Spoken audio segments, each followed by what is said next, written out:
மே 1 retro படம் வந்து release ஆக போகுது. அதுக்கான ஆடியோ லான்ச்லாம் வந்து பார்த்தீங்கன்னா, ரீசென்ட்டா நடந்துச்சு. சூர்யா அவர்கள் அவர் வந்துட்டு படத்துல வந்து தம் அடிக்கிற சீன் வச்சிருந்தாலுமே, ரியல் லைஃப்ல யாருமே நீங்க தம்லாம் அடிக்காதீங்க.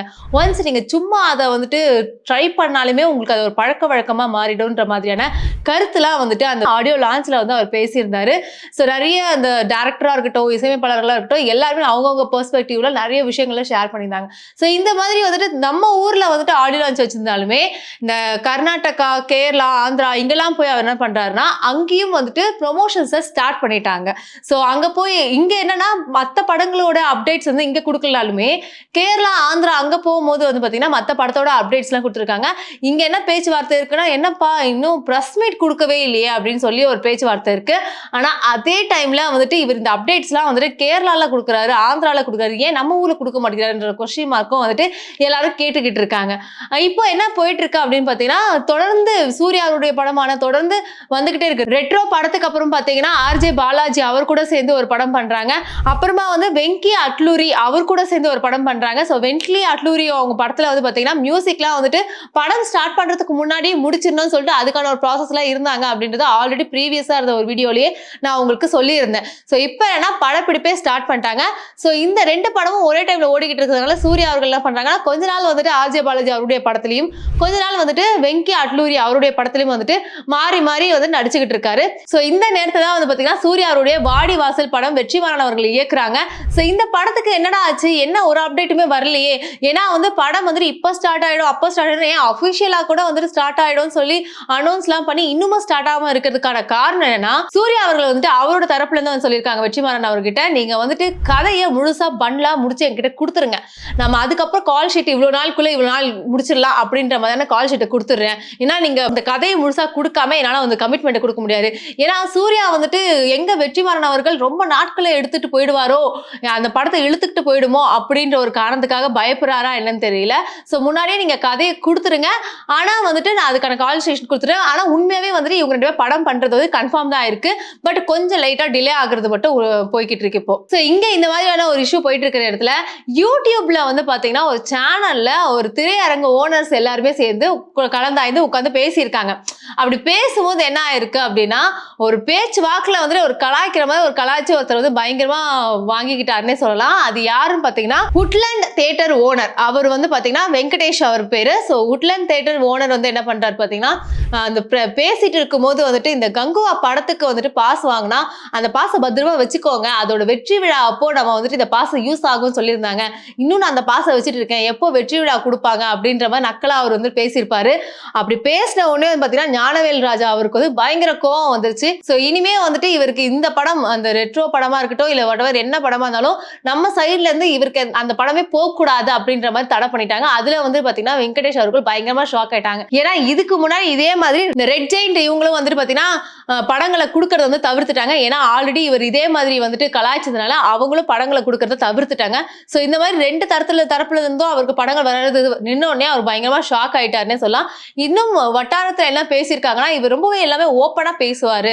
அந்த உட்லண்ட் தியேட்டர் ஓனர் வந்துட்டு ரொம்ப ஓப்பனா பேசுவார். ஒரு படம் நல்லா இருந்துச்சுன்னா நல்லா இருந்துச்சுன்னு சொல்லுவார், ஒரு படம் நல்லா இல்லைன்னா நல்லா இல்லைன்னு சொல்லிடுவார். ஸோ அது மாதிரி ஓப்பனா பேசினாலே இவருக்கு இந்த மாதிரியான பிரச்சனைகள்லாம் வந்துருது அப்படின்ற மாதிரி சொல்லிடுறாங்க. ஸோ இது இப்படி போய்கிட்டு இருக்கும்போது பாத்தீங்கன்னா இன்னொரு சுவாரஸ்யமான ஒரு விஷயம் என்ன நடந்திருக்கு பாத்தீங்கன்னா, டூரிஸ்ட் ஃபேமிலி அப்படின்ற ஒரு படம் வந்து சசிகுமார் ரிலீஸ் ஆக போது சிம்ரன் அவர்கள்லாம் நடிச்சிருக்காங்க. ஸோ மே 1 வந்து ரிலீஸ்ன்றது நம்ம எல்லாருக்கும் தெரிஞ்ச ஒரு விஷயம் தான். ஸோ இந்த ப்ரொடியூசர்ஸ் அதாவது டூரிஸ்ட் ஃபேமிலி ப்ரொடியூசர்ஸ் என்ன பண்ணிருக்காங்க அப்படின்னு பாத்தீங்கன்னா, ஒரு சுவாரஸ்யமான விஷயம், அதுவும் நம்ம சென்னையில வந்துட்டு ஃபர்ஸ்ட் டைம் இந்த ஒரு விஷயத்தை வந்துட்டு பண்றாங்க. என்னன்னு பாத்தீங்கன்னா, தியேட்டர் ஓனர்ஸ் அந்த ஃபேமிலிஸ் எல்லாரையுமே கூட்டிட்டு போயிட்டு ஸ்பெஷல் ஷோவா வந்துட்டு அந்த படத்தை வந்துட்டு போட்டு காமிச்சிருக்காங்க. இதனால வந்து பாத்தீங்கன்னா அந்த தியேட்டர் ஓனர்ஸோட அந்த ஃபேமிலி வந்து எல்லாருமே பயங்கரமா அந்த படத்தை வந்து கொண்டாடுறாங்க. படம் ஆஹா ஓஹோ இருக்கு அப்படின்னு சொல்றாங்க. சோ எல்லாருமே ஓவர் எக்ஸ்பெக்டேஷன்ஸோட இருக்காங்க. ஏன்னா இந்த டூரிஸ்ட் ஃபேமிலி படம் வந்துட்டு நல்ல ஒரு சூப்பரான ஒரு படமா இருக்கும் அப்படின்னு எல்லாராலையும் பயங்கரமா எதிர்பார்க்கப்படுதுன்னே சொல்லலாம். அடுத்ததா வந்து பாத்தீங்கன்னா விஷால் அவர்கள் ரவி அரசு அப்படின்ற ஒரு டைரக்டர் கூட சேர்ந்து அடுத்த படம் பண்ண போறாருன்றது அபிஷியலா நம்மளுக்கு எல்லாருக்கும் தெரிய வந்துருச்சு. ஆனா இதுக்கு நடுவில் என்ன ஆயிடுச்சுன்னா, அந்த துப்பறிவாளன் இந்த படம் ஆல்ரெடி பார்ட் 1 வந்துட்டு மிஸ்கின் அவருடைய இயக்கத்துல வந்து பயங்கரமா நல்ல வைரலா போச்சு. அதே டைம்ல பிரஸ் மீட்லயே வந்துட்டு மிஸ்கின் அவர்கள் பொறுக்கிடா நீ பொறுக்கி அப்படின்னு திட்டின அந்த கிளிப்லாம் வந்து பாத்தீங்கன்னா ட்ரெண்ட் ஆச்சுன்னே சொல்லலாம். சோ அதுக்கப்புறம் இந்த துப்பறிவாளன் 2 வந்து பாத்தீங்கன்னா விஷால் அவர்கள் எடுக்கிறதா இருந்துச்சு. பாதி படம் போயிட்டு அது அப்படியே டிராப் ஆயிடுச்சு. பட் இப்போ என்ன பிளான் பண்ணிருக்காங்க அப்படின்னு பாத்தீங்கன்னா அந்த பாதி படம் எடுத்தாங்கல்ல, அந்த பாதி படத்தை தூக்கி போட்டுட்டு மறுபடியும் ஃபர்ஸ்ட்ல இருந்து ஃப்ரெஷ்ஷா ஸ்டார்ட் பண்ணலாம் அப்படின்ற ஒரு பிளான்ல என்ன பண்ணாங்கன்னா அவங்க இறங்குனாங்க. ஆனா இப்ப என்ன பிரச்சனை ஆயிடுச்சுன்னா, இந்த பட்ஜெட் வந்துட்டு ஃபர்ஸ்ட் படத்துக்கு எப்படி அந்த ஒரு பட்ஜெட் வந்து விழுந்துச்சோ அதே மாதிரி விழுது. இது கண்டிப்பா செட்டுப்படி ஆகாது, கட்டுப்படி ஆகாது அப்படின்னு சொல்லிட்டு இப்போதைக்கு அந்த துப்பறிவாளன் படத்தை வந்து கொஞ்சம் ஓரம் கட்டி வைப்போம். எந்தெந்த தயாரிப்பாளர்கள்லாம் வந்து நம்ம கிட்ட கதை சொல்றாங்களோ ஃபர்ஸ்ட் அந்த படங்கள் எல்லாம் பண்ணுவோம். அப்புறம் அந்த படங்கள் பண்ணி முடிச்சோடனே அந்த படத்துல இருந்து வர அமௌண்ட் எடுத்து வச்சு நம்ம அந்த துப்பறிவாளர் படம் 2 பண்ணலாம் அப்படின்ற மாதிரியான ஒரு பிளான்ல இருக்கிறதா சினிமா வட்டாரத்துல வந்து பேசிக்கிறாங்க. அடுத்ததா கேங்கஸ் படம். சோ இப்போ ரீசெண்டா கேங்கஸ் படம் ரிலீஸ் ஆகி 2 விதமான ஒரு ரிவ்யூ வந்து நம்மளால பார்க்க முடிஞ்சது. பாதி பேர் வந்துட்டு பழைய வடிவேல் அவர்களை பார்த்தது வந்துட்டு சந்தோஷமா இருந்துச்சுன்னு சொன்னாலுமே பாதி பேர் வந்துட்டு படம் அந்த அளவுக்கு நல்லா இல்ல அப்படின்னு பெரிய அளவுல பேசப்பட்டுச்சு. ஆனா இப்ப என்ன ஒரு பிரச்சனைனா இந்த படம் வந்துட்டு தியேட்டர்ல நல்லா ஓடலாலுமே அவுட் ஆஃப் த தியேட்டர்ல வந்து பாத்தீங்கன்னா பயங்கரமா ஓடுது. சோ அதை வந்து நல்ல காசு கொடுத்து வாங்கி இருக்காங்க அப்படின்னு வந்துட்டு சொல்லியிருக்காங்க. சோ அந்த காசு கொடுத்து வாங்குறதுனால அந்த தயாரிப்பாளர் வந்துட்டு பயங்கரமா வந்துட்டு சந்தோஷமா இருக்காரு. அந்த ஒரு சந்தோஷத்துல என்ன பண்றாங்க அப்படி பாத்தீங்கன்னா இப்போ சுந்தரசி அண்ட் குஷ்பு இவங்க 2 பேருக்குமே வந்துட்டு 25th ஆன வெட்டிங் ஆனிவர்சரி வரப்போகுது. சோ அந்த வெட்டிங் ஆனிவர்சரி அவங்கள செலிப்ரேட் பண்ற விதமா வந்து பாத்தீங்கன்னா இந்த மே மாசம் 1ல இருந்து 25 வரைக்கும் வந்து பாத்தீங்கன்னா ஈரோப் ட்ரிப் ஃபுல் பேக்கேஜா வந்துட்டு தயாரிப்பாளர் போட்டு கொடுத்து அனுப்பியிருக்காங்க. சோ இந்த ப்ரொடியூசர் ஆன ஏசி சண்முகம் அவர்கள் ரொம்ப சந்தோஷமானதுனால ஒரு ஃபுல் பேக்கேஜா வந்துட்டு ஈரோப் ட்ரிப் வந்துட்டு குஷ்பு அண்ட் சுந்தர்சி இவங்க 2 பேருக்கும் வந்து போட்டு கொடுத்துருக்காங்க. இதுல வந்து பாத்தீங்கன்னா பயங்கரமா சந்தோஷமா இருக்காங்க. சோ நீங்க ஜாலியா போயிட்டு வாங்க அப்படின்ற மாதிரி அவங்களை வழி அனுப்பி வச்சிருக்காங்க. சோ அடுத்த தகவல் என்னன்னு பாத்தீங்கன்னா தனுஷ் அவர்களுடைய 56 படம் வந்துட்டு என்ன ஆக போகுது, யார் எடுக்க போறான்றதுதான் வந்துட்டு ஒரு பெரிய ஒரு கொஸ்டின் மார்க்கா இருக்கு. சோ போர் தொழில் படம் இயக்குன விக்னேஷ் ராயா இவர் தான் வந்துட்டு அடுத்ததா தனுஷ் அவருடைய படம் வந்துட்டு இயக்க போறதா வந்துட்டு பரபரப்பா பேசப்பட்டுச்சு. சோ இப்போ என்ன பிரச்சனைனா அவங்களாம் ஓகே ஆயிட்டாங்க, பட் கதை சொல்லிட்டாங்க, எல்லாம் ஓகே ஆயிடுச்சு. பட் இந்த படத்தை வந்துட்டு ஒரு செட்ல வந்து எடுக்கலாம்னு பிளான் பண்ணாங்க. ஆனா ப்ராப்ளம் என்னன்னா அந்த செட்ல வந்துட்டு எடுக்கிறதுக்கு வந்து பாத்தீங்கன்னா 75 lakhs ஆகும். சோ அந்த வீக் டேஸ்க்கே நம்ம வந்துட்டு இவ்வளோ பேமெண்ட் கொடுத்து நம்ம பண்றதுக்கு என்ன பண்ணுவோம், நம்ம புதுசா ஒரு செட்டையே போட்டுருவோம். அந்த செட்ல நம்ம வந்து ஷூட்டை முடிச்சதுக்கு அப்புறமா மறுபடியும் அந்த செட்டை இன்னொரு படத்துக்காக நம்ம வாடகைக்கு விடுவோம். ஏன்னா வந்துட்டு இந்த செட்டை எப்படி உருவாக்க போறாங்க அப்படி பார்த்தீங்கன்னா யூஸ்வலாவே எப்படி உருவாக்குவாங்கன்னா இந்த ரோடு ஒரே ஒரு ரோடு போடுவாங்க. ஸோ அந்த ரோட்லயே வந்துட்டு எல்லா படத்தையும் எடுத்து முடிச்சிருவாங்க. ஆனா இந்த D56க்கு வந்து பாத்தீங்கன்னா 3 ரோடு போடுறாங்களாம். ஸோ 3 பக்கம் போற மாதிரி ரோடு போடுறாங்க.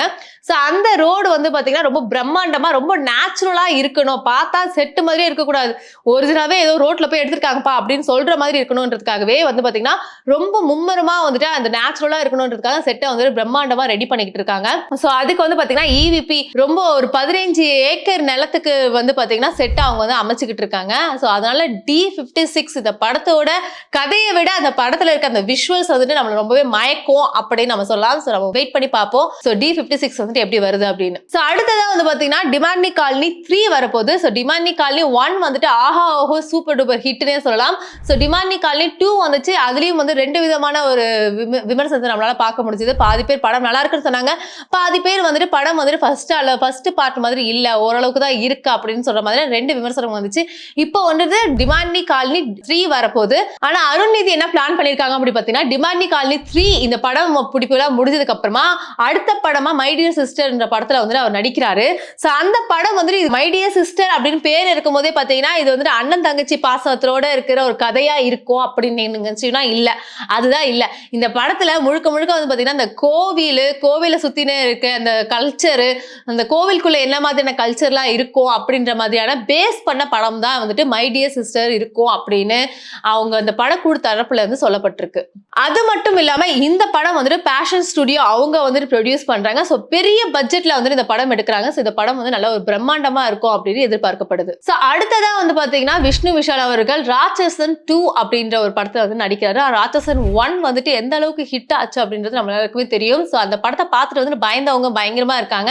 ஏன் நான் முதல் கூட வந்துட்டு அந்த படத்தை பார்த்துட்டு நான் 2-3 நாள் கூட தூங்காம இருந்திருக்கேன். சோ அந்த படம் வந்து நிறைய பேரோட ஃபேவரட் லிஸ்ட்ல இருக்கு. ஏன்னா இந்த தமிழ் இண்டஸ்ட்ரியில வந்து பாத்தீங்கன்னா ஒரு புது விதமான ஒரு ஹாரர் மூவின்னு சொல்லலாம். ஹாரர் மூவின்னு சொல்லலாம், த்ரில்லர் மூவின்னு சொல்லலாம். ஏன்னா அந்த அளவுக்கு ஒரு சூப்பரான ஒரு பீதியை கலப்பிடுச்சுன்னு சொல்லலாம். சோ அந்த மாதிரி ஒரு ராட்சசன் 2 வந்துட்டு எடுக்க போறாங்க. சோ இதுல என்ன ஒரு பிரச்சனை ஆயிடுச்சு அப்படின்னு பாத்தீங்கன்னா ராம்குமார் அவர்கள் ராட்சசன் 3 வந்துட்டு அவரோட கரியரே இது 3வது படம். சோ அந்த படத்துக்கு வந்துட்டு 80 days தான் ஆகும் அப்படின்னு சொல்லிட்டு விஷ்ணு விஷால் அவரை வந்துட்டு புக் பண்ணியிருக்காங்க. ஆனா படம் வந்து பாத்தீங்கன்னா 120 நாட்கள் வந்துட்டு தாண்டி போயிடுச்சு. ஆனா இன்னமும் வந்துட்டு அவங்க 20 நாட்கள் படம் எடுக்க வேண்டியது இருக்கு. சோ இன்னும் எனக்கு 20 நாட்கள் கமிட்மெண்ட் கொடுங்க அப்படின்னு விஷ்ணு விஷால் கிட்ட கேட்டிருக்காங்க. ஆனா விஷ்ணு விஷால் என்ன சொல்லிட்டாருன்னா, இல்லப்பா அந்த மாதிரிலாம் கொடுக்க முடியாது, நீ 80 டேஸ் சொன்ன, ஆனா நான் 120 டேஸ் வந்துட்டேன், அதுக்கும் மேல நீ 20 நாள் எக்ஸ்ட்ரா கேட்கிற, வேணும்னா அதுக்கு நீ பே பண்ணு, நான் வந்து நடிச்சு கொடுக்குறேன் அப்படின்ற மாதிரி சொன்னதுனால அந்த படத்தோட ப்ரொடியூசரான ஜோதி அவர்கள் வந்து விஷ்ணு விஷால் மேல வந்து கம்ப்ளைண்ட் கொடுத்திருக்காங்க. சோ இந்த படப்பிடிப்புலாம் முடிச்சு நம்மளுக்கு அந்த படம் கைக்கு வருமா அப்படின்றதே வந்துட்டு ஒரு பெரிய கொஸ்டின்ஸ் மார்க்கா இருக்கு. நம்ம வெயிட் பண்ணி பார்ப்போம் இந்த ராட்சசன் 2 படம் வந்துட்டு வருதா இல்லையா அப்படின்னு சொல்லிட்டு. சோ இப்போ May 1 வந்து பாத்தீங்கன்னா ரெட்ரோ அண்ட் டூரிஸ்ட் ஃபேமிலி 2 படமும் வந்து ரிலீஸ் ஆக போகுது. நீங்க எந்த படத்துக்காக வெயிட் பண்ணிட்டு இருக்கீங்க? சோ ஃபர்ஸ்ட் ரெட்ரோ போய் பாப்பீங்களா இல்ல சசிகுமாரோடைய டூரிஸ்ட் படம் போய் பாப்பீங்களா அப்படின்றத வந்துட்டு கீழே கமெண்ட் செக்ஷன்ல சொல்லுங்க. இதே மாதிரியான சுவாரஸ்யமான அடுத்த அப்டேட்டுக்கு திரைக்குறள் சேனலை சப்ஸ்கிரைப் பண்ணுங்க. அது வரைக்கும் நான் உங்ககிட்ட இருந்து விடைபெறுவது ரம்யா விஜயன். டாடா.